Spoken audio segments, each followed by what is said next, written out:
অফিসের এক কলিগ, তার নতুন বিয়ে হয়েছে, তার 6-7 মাস হয়ে গেছে বিয়ে হয়েছে। সে চাকরি করে সেটা জেনে শুনেই কিন্তু শাশুড়ি মারা তারাকে পছন্দ করে নিয়ে গেছিল।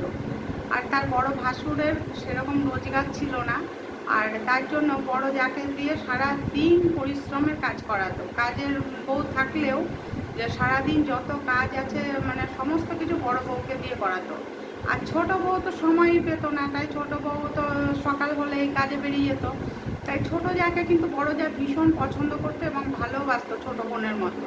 সে যখন অফিস যেত তার টিফিন করে দেওয়া, খাওয়ানো দাওয়ানো, তার সব যত্ন করা, সব কিছু বড় বউ তাকে নিজের ছোট বোনের মতো করতো। এবং ছোট যাও বড় যাও অন্তঃপ্রাণ, প্রচুর ভালোবাসতো তার বড় যাকে, নিজের দিদির মতো ভালোবাসতো।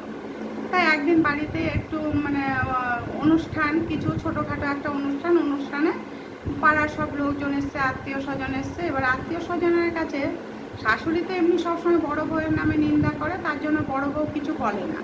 ছোট বউ বিয়ের পর থেকে এসে শুনেছে যে শাশুড়ি মা সব সময় বড় জায়ের নামে নিন্দা চর্চা করে। কিন্তু যেহেতু বড় জায়ের নামে বলে, বড় যাকে বলে তুমি কেন প্রতিবাদ করো না দিদি?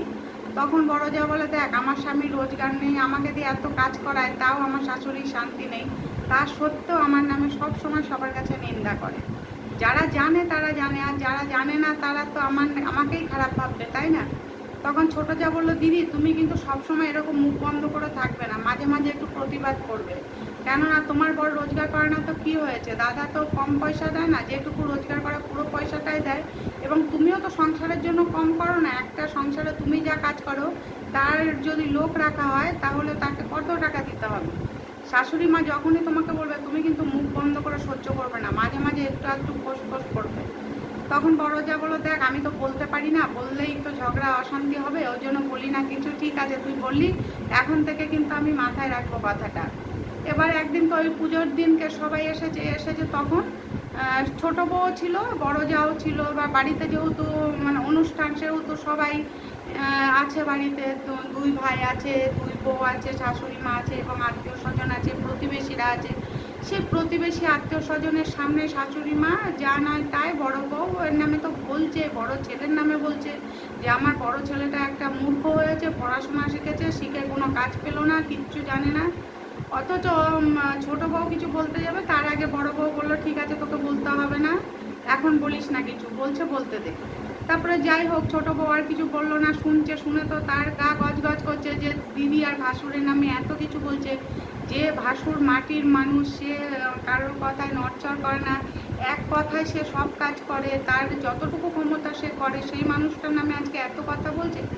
তখন যখন ছোট বউয়ের নামে বলা শুরু করলো, ওই তার একটা বউ এসছে, সে সারাদিন ঢং ঢং করে ঘুরে বেড়ায়, ওই তো ভোরবেলা বেরিয়ে যায় আর আসে রাত 10টার সময়। সে সংসারের কাজ কখন করবে? বউরা সংসারের কাজ করবে না বাইরে ঢ্যাং করে ঘুরে বেড়াবে?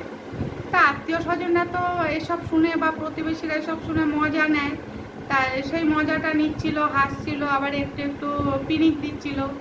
তখন বড় যা বলল, মা আপনি আমার নামে বলেন, আপনার বড় ছেলের নামে বলেন না, ওর রোজগার করে না, তার জন্য তো আমার কোনো দুঃখ নেই বা আমি কোনো সময় প্রতিবাদ করি না। আজকে ছোটোর নামেও আপনি বলছেন, আপনি কি মানুষ তো না অন্য কিছু?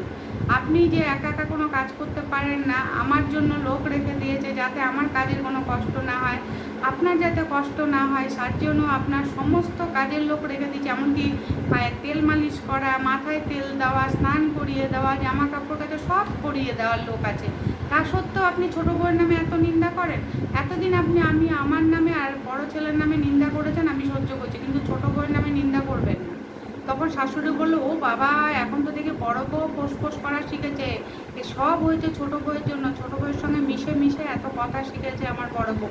আমার বড় বউ, বড় ছেলে তো আগে এত কথা জানতো না, বড় ছেলেও বড় বউয়ের সঙ্গে বলছে, মা ভাই বোনের নামে এত কথা বলো না, ও তো ভালো মেয়ে, ও তো কত ভালো, 6 মাসে ও এসে যা করেছে তার এক করিও তো কেউ করতে পারে না, তোমার ছোটো ছেলে কি সেটা করতে পেরেছে? তখন শাশুড়ি বললো, হ্যাঁ ঠিকই তো, এটা তো ঠিকই কথা, আর তুমি লোকের কাছে বলে কি মজা পাও? তখন শাশুড়ি বললো, না ঠিকই তো কথাটা, যে আমি তো ভুলই করেছি, কিন্তু বড় বউয়ের এত সাহস যে আমার মুখের ওপর চোপা করে। তখন বললো, মা আপনি ভালো হয়ে যান, ঘরের কথা লোকের কাছে বলবেন, লোকে মুনাফাই নেবে, তাতে আপনার কোনো দিনও ভালো হবে না।